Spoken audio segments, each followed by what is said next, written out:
What Everybody is Saying by Joe Navarro with Marvin Carlins. Picture this. A man sits at the end of a long table, cool as a cucumber, fielding questions from an FBI agent. He's not even a major suspect in this murder case.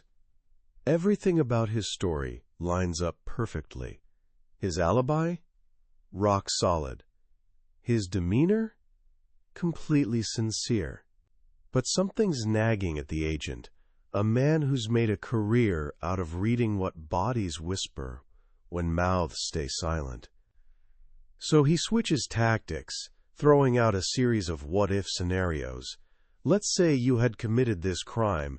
The agent begins casually. Would you have used a gun? The man shakes his head. Nope. What about a knife? Another calm denial. The agent keeps going down his mental checklist. How about an ice pick? And there it is. Blink and you'd miss it. Literally. The moment those two words leave the agent's lips, the suspect's eyelids slam shut like garage doors. They stay closed just a fraction of a second too long, then pop back open as the next weapon gets mentioned. In that microscopic moment, everything changes. See, the ice pick was exactly what the killer used, and the police had kept that detail locked down tight. Only one person outside law enforcement would react to those words, and he just did. The man's body had ratted him out, betraying what his carefully chosen words were desperately trying to hide. That minor suspect instantly shot to the top of the list, and wouldn't you know it, he eventually confessed to the whole thing. The agent who caught that barely there flicker of truth, that was Joe Navarro. For a quarter century, he worked FBI counterintelligence, hunting down master spies and dangerous criminals by becoming fluent in a language most people don't even know exists. He wasn't reading minds. He was reading bodies. He figured out that long before humans invented words, our bodies had already developed an incredibly sophisticated way of broadcasting our true thoughts, feelings, and intentions. And here's the kicker. That ancient communication system is still humming away inside all of us, 24/7. In his groundbreaking book, What Everybody is Saying, Navarro lifts the veil on this hidden world. He shows us that our bodies are like walking, talking billboards, constantly advertising messages to anyone savvy enough to read them. Sure, we can polish our words, rehearse our speeches, and even straight up lie through our teeth. But our body language? That's a whole different story. It tends to tell the unfiltered truth, whether we like it or not. Today, we're diving headfirst into this silent language. By the time we're done here, you'll have a whole new superpower for understanding people.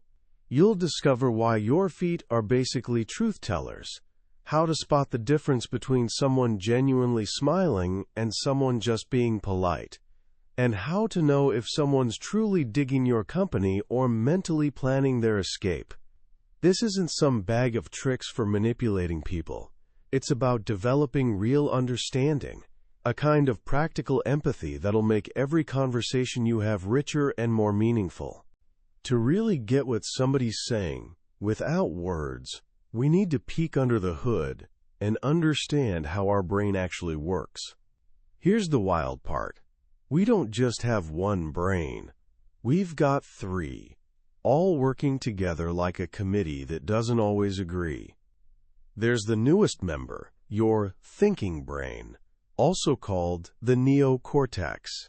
This is your inner mathematician, poet, and strategic planner, all rolled into one. It's brilliant, creative, and it's also the part that's perfectly comfortable bending the truth. It's what lets you tell your friend their questionable haircut looks amazing, or allows a guilty person to look someone straight in the eye and say, "Wasn't me." But underneath that smooth-talking, thinking brain sits something much older and more primitive, the limbic brain. This is your survival system, the part that's been keeping humans alive for millions of years. It's your emotional headquarters, and here's what makes it special. It operates on pure instinct, lightning fast, without stopping to think things through. It's always scanning your environment, constantly asking, is this safe? Is this dangerous? Should I be excited or terrified right now? And because it doesn't have time to filter or fake anything, Joe Navarro calls the limbic brain the honest brain. It's the reason a terrorist at a border crossing starts sweating bullets, or why a poker player's feet start doing a happy dance when they draw a winning hand. The limbic brain is broadcasting the truth in high definition, whether the person wants it to or not. This honest brain follows a very specific playbook when dealing with threats, a survival script that evolution hardwired into every human being. You've probably heard about fight or flight, right? Well, turns out that's only part of the story, and we've been telling it backward. The actual sequence, the one that's kept our species in business for millennia, is freeze, flight, and fight. The freeze response is where it all starts. Think about a deer caught in headlights. 1,000,000 years ago on the African savanna, our ancestors figured out that predators are wired to chase movement. Stand perfectly still, and you might as well be invisible. We still pull this move today. Ever been caught red-handed doing something you shouldn't? What's your first instinct? You freeze like a statue. During intense interrogation, suspects will lock their feet around chair legs like they're strapped into an ejector seat. Sometimes it's more subtle. Someone might just hold their breath, or you'll notice their shoulders creeping up toward their ears, like they're trying to hide their neck. Navarro calls this the turtle effect. It's your subconscious trying to make you smaller, attempting to hide in plain sight, and it screams weakness and insecurity. If freezing doesn't make the threat go away, your brain hits the panic button for option 2, flight. The mission is simple. Put distance between you and the danger. In our modern world, you can't exactly sprint out of every awkward meeting or uncomfortable conversation, though. Wouldn't that be something? So our limbic brain has gotten creative. We create distance in sneakier ways. Maybe you lean away from someone you're not vibing with. Or your feet angle toward the nearest exit, broadcasting your body's escape plan even while your torso is politely facing the person you're talking with. You might even throw up barriers, grabbing your purse, hugging a notebook, or strategically placing a pillow between you and the source of your discomfort. These are all the modern, socially acceptable versions of running away. Only when freezing and fleeing have both failed does your brain pull out the big guns. Fight. And we're not just talking about throwing punches here.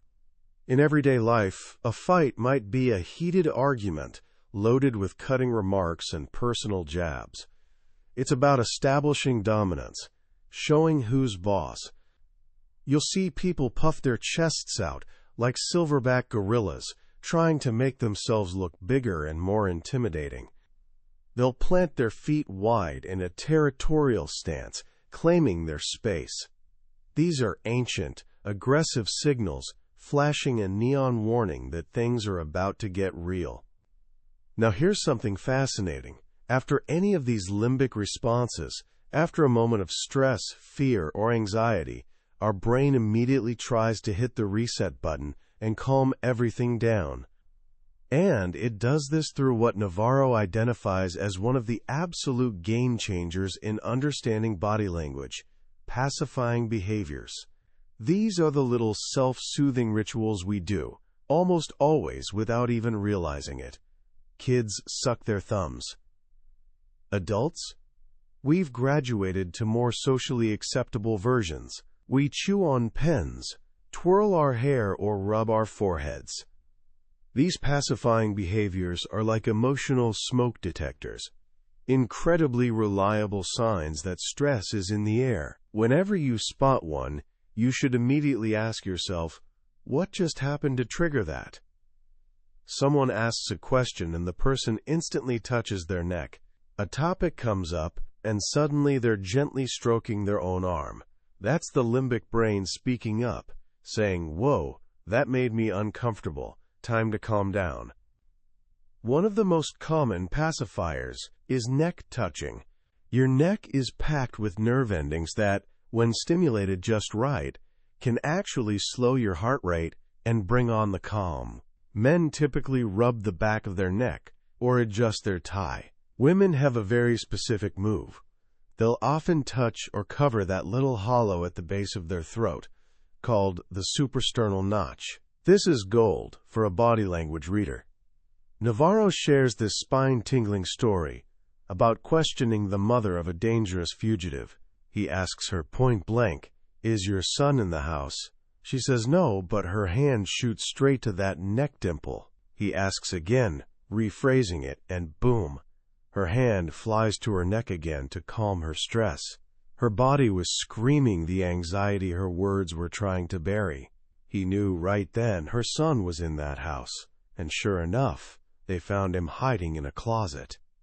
Another powerful pacifier is what Navarro calls the leg cleanser.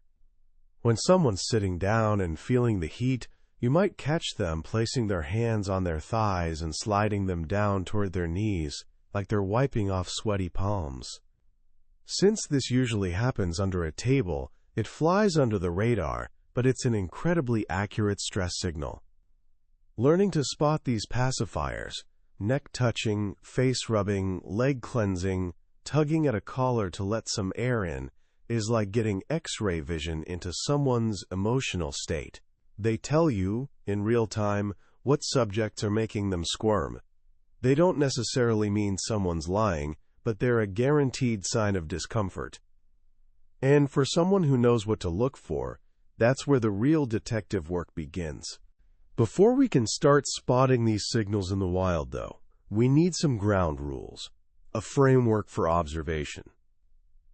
Navarro lays out what he calls the, quote, 10 commandments for observing and decoding nonverbals, and they're the foundation for everything else. First up, and this is huge, be a competent observer. Sherlock Holmes nailed it when he said, "You see, but you do not observe." Most of us sleepwalk through life, looking at things without really seeing them. Observation is a skill, like a muscle at the gym. You've got to work it out consciously and deliberately. Second, always observe in context.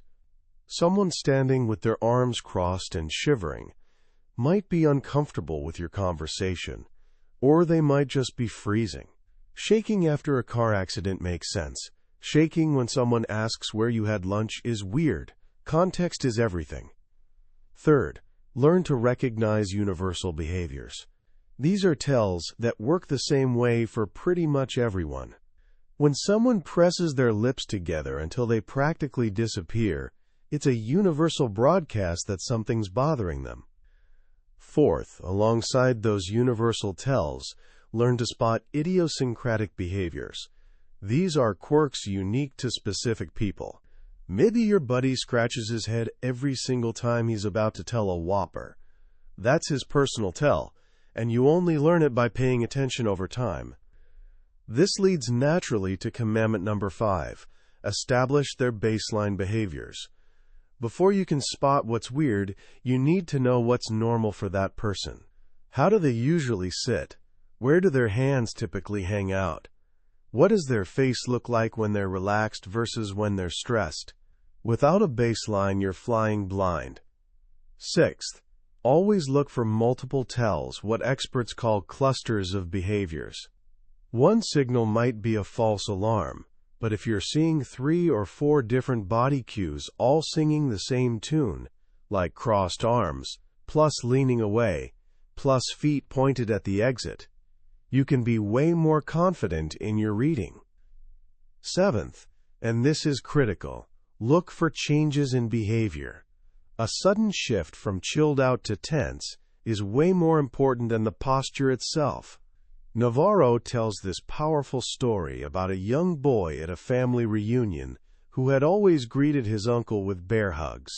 But this one time he suddenly froze up and wouldn't go near the guy. This break from his normal pattern was a massive red flag, suggesting something bad had gone down between them since they'd last met. The change is the message. Eighth, learn to detect false or misleading signals. This takes practice, but the book teaches you how to tell the difference between a genuine smile that lights up someone's whole face and a fake one that's just mouth service. Ninth, when you're feeling lost, simplify things. Ask yourself, is this a behavior of comfort or discomfort? Happiness, contentment, and relaxation show up as comfort cues. Stress, anxiety, and fear show up as discomfort cues. Almost every nonverbal signal can be sorted into one of these two buckets. This is your master key. And finally, the 10th commandment. Be subtle about your observations. Your goal is to read people without them catching on. Staring someone down will make them uncomfortable and mess with their natural behavior, which defeats the whole purpose.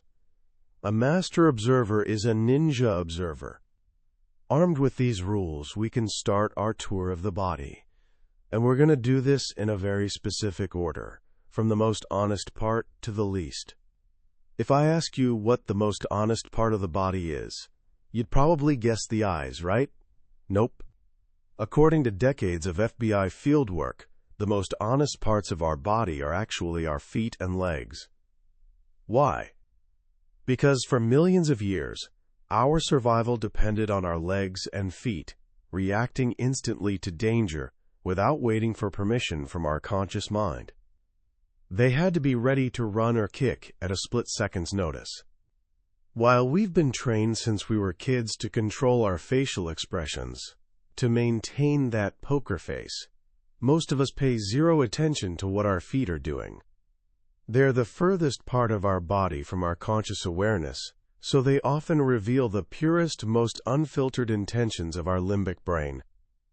When we're happy or pumped about something, we get what Navarro calls happy feet. Our feet will literally wiggle and bounce with joy. He tells this great story about watching a poker player on TV who got dealt an incredible hand. Above the table, his face was a mask of total indifference, but the camera caught what was happening under the table. His feet were bouncing and wiggling like crazy, like a kid who just found out they're going to Disney World.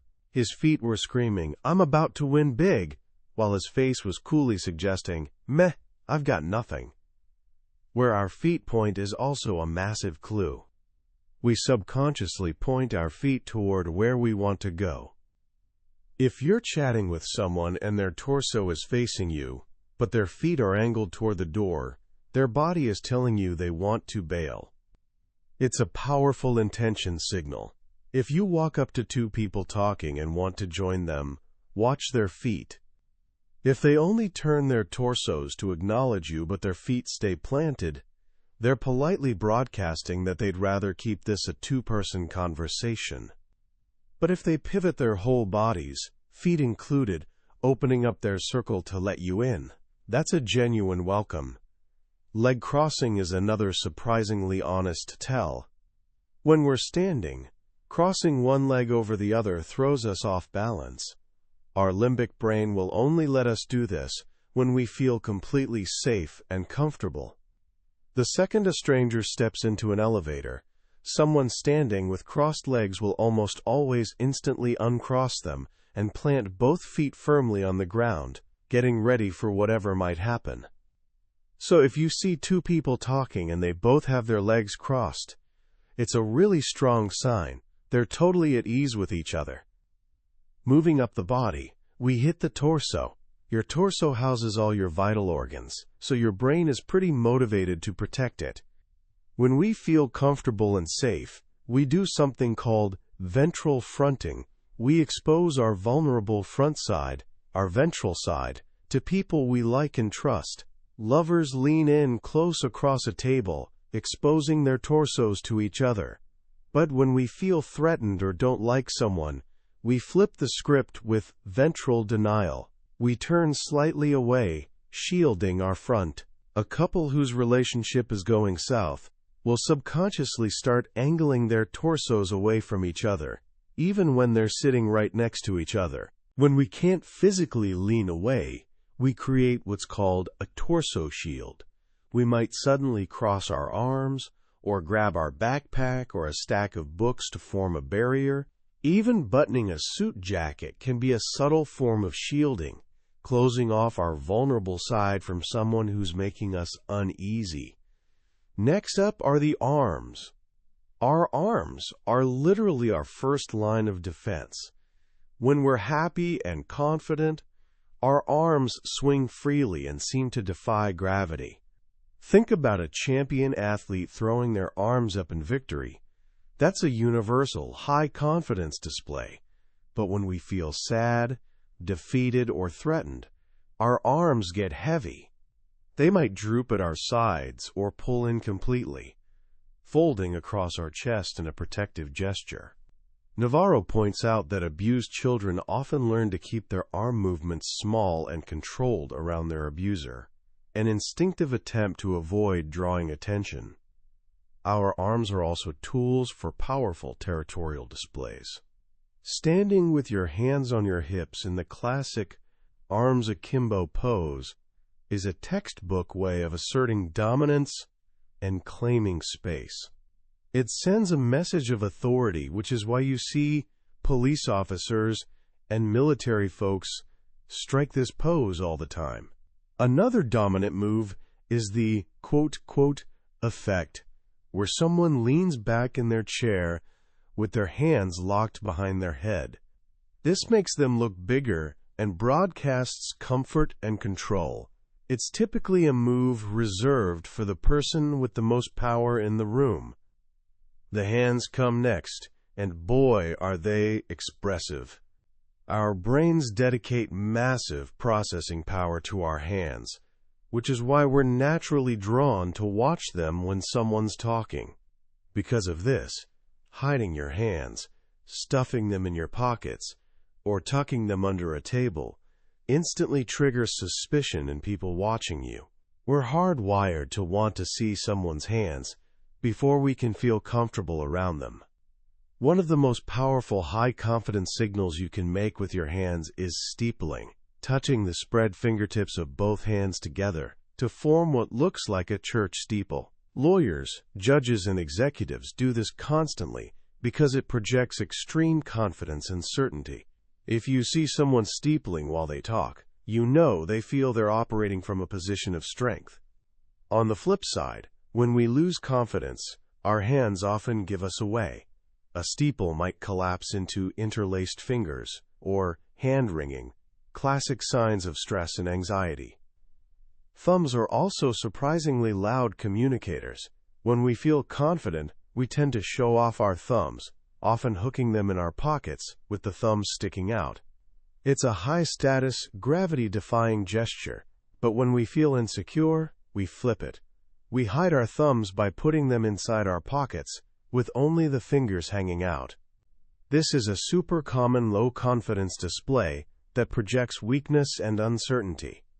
Finally, we arrive at the face, the mind's canvas. It's the most expressive part of our body, capable of more than 10,000 different expressions. But it's also the part we've been most trained to use for deception. Still, the truth has a way of leaking out. The eyes are particularly revealing. When we see something we like, our pupils dilate. When we see something we don't like, they constrict. This is completely involuntary, pure limbic response. Navarro used this to bust co-conspirators in an espionage case. He showed a spy a series of index cards with names written on them. On two specific names, the spy's pupils instantly constricted. His brain was registering threat, revealing the identities he was desperately trying to protect. Eye blocking is another powerful tell. When we hear something we dislike or disagree with, we'll often instinctively squint, close our eyes for an extra long moment, or even shield them with a hand. This is the brain trying to block out negative information. It's the nonverbal version of saying, "I really don't want to hear this." And then there's the smile. We all intuitively know the difference between a real, genuine smile and a fake, polite one. A real smile, what's called a zygomatic smile, involves muscles that pull the corners of your mouth up and create crow's feet around your eyes. A fake smile, a real serious smile, only pulls the corners of your mouth sideways, and the eyes remain dead giveaways. Perhaps the most reliable facial stress indicator is lip compression. When we're under pressure, our lips often seem to vanish as we press them together tightly. It's the limbic brain's way of saying, shut down, lock it up. You'll see this constantly in people testifying before Congress or getting grilled at a press conference. It's a rock-solid indicator of negative emotion. Another mouth gesture to watch for is lip pursing. This is when someone puckers their lips, and it almost always means they disagree with what's being said or are mulling over an alternative. When you see mixed signals on someone's face, like they're saying, "I'm so happy to see you," but their jaw is tight and their smile doesn't reach their eyes, Navarro gives a simple rule: always trust the negative emotion.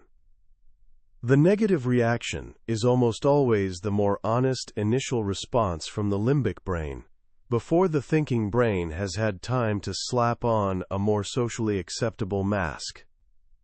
This brings us to the trickiest topic of all: detecting deception. After spending a career as a so-called human lie detector, Navarro's primary message is one of extreme caution.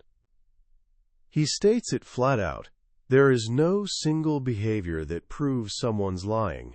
There's no Pinocchio effect where a liar's nose grows. Many behaviors people mistake for lying, like fidgeting, avoiding eye contact, or sweating, are simply signs of stress. An innocent person, under the intense pressure of being wrongly accused, will often look just as guilty as an actual liar. The key, he emphasizes, is to shift your whole mindset. Don't hunt for lies, look for comfort and discomfort. When you see a cluster of discomfort cues, pacifying behaviors, torso shielding, frozen hands, it doesn't automatically mean the person is lying. It means the topic you just touched on is causing them serious stress.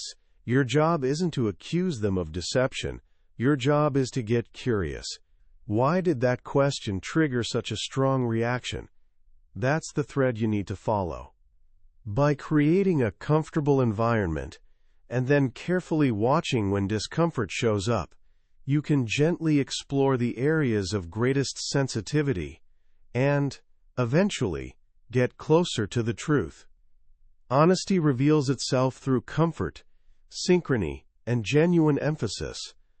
Deception reveals itself through discomfort, disconnect, and a lack of real conviction. As we wrap up this journey, it's worth taking a moment to appreciate the profound shift in perspective this book offers. For most of our lives, we've been trained to focus on words. We analyze them, debate them, trust them. But Joe Navarro pulls back the curtain to reveal that a second conversation, a much older and way more honest one, is happening simultaneously, right before our eyes. It's a silent dialogue broadcast by our bodies, and until now, most of us have been completely deaf to it. The most powerful takeaway for me is the beautiful simplicity of the comfort versus discomfort framework. In a world where human psychology can get incredibly complex, this one principle cuts through all the noise. Stop trying to play human lie detector. Stop hunting for deception. Instead, start looking for ease and unease. When you see comfort, open posture, genuine smiles, relaxed movements, you know you're on solid ground. When you see discomfort, pacifying gestures, blocking behaviors, physical withdrawal, you know there's something deeper to explore. It transforms observation from an act of judgment into an act of curiosity and empathy. Another core insight is the profound honesty of our limbic brain. In an age where we can carefully craft our words on social media and in carefully edited emails, it's humbling to remember that there's a part of us that simply cannot lie. Our bodies hold our truths. This knowledge isn't a tool for manipulation. It's a bridge to deeper connection. It allows us to sense a friend's unspoken anxiety, recognize a colleague's genuine excitement, or feel the subtle shift in a room when a topic becomes sensitive. It empowers us to respond not just to what people say, but to what they truly feel. So how can you start putting this incredible knowledge into practice today? Here are 3 simple actions you can take right now. First, for the next week, become a baseline observer. Don't try to read anyone yet, just notice. When you're hanging out with family or friends, pay attention to their normal state. How do they usually stand? How much do they gesture with their hands when they're relaxed? You're not looking for secrets. You're just learning their unique nonverbal language. Second, play what I call the coffee shop game. Find a comfortable spot in a public place and simply watch interactions from a distance. Check out people's feet. Are 2 people on a date pointing their feet toward each other, or is one person's foot angled toward the exit? Watch for torso leans. Notice the difference between a real, eye-crinkling laugh and a polite, social chuckle. You're simply training your eye to see patterns that have always been there. Third, in your next important conversation, focus on just one thing: making the other person comfortable. Your only goal is to create psychological safety. As you do this, notice what happens to their body language. Watch their posture open up, their gestures become more fluid, their smile more genuine. By learning what comfort looks like, you'll be able to spot its absence much more easily. We've covered the main highways of what everybody is saying today, but the real treasures are found on the side roads, in the rich details and fascinating stories that fill every page. A summary is like a map. It shows you the destination, but reading the actual book is the journey itself. It's where you experience those aha moments that can only come from letting ideas sink in at your own pace. If anything we've explored today has sparked your curiosity and made you look at the world a little differently, I genuinely encourage you to grab a copy. Reading it isn't just learning, it's an experience that can fundamentally change how you see every human interaction. Also, if this journey into the silent language of the body has been valuable to you, please take a moment to like this summary and subscribe to Billionaire's Bookshelf. Each week, we dive into another life-changing book, and by subscribing, you'll make sure you don't miss our next adventure. Let's keep learning and growing together.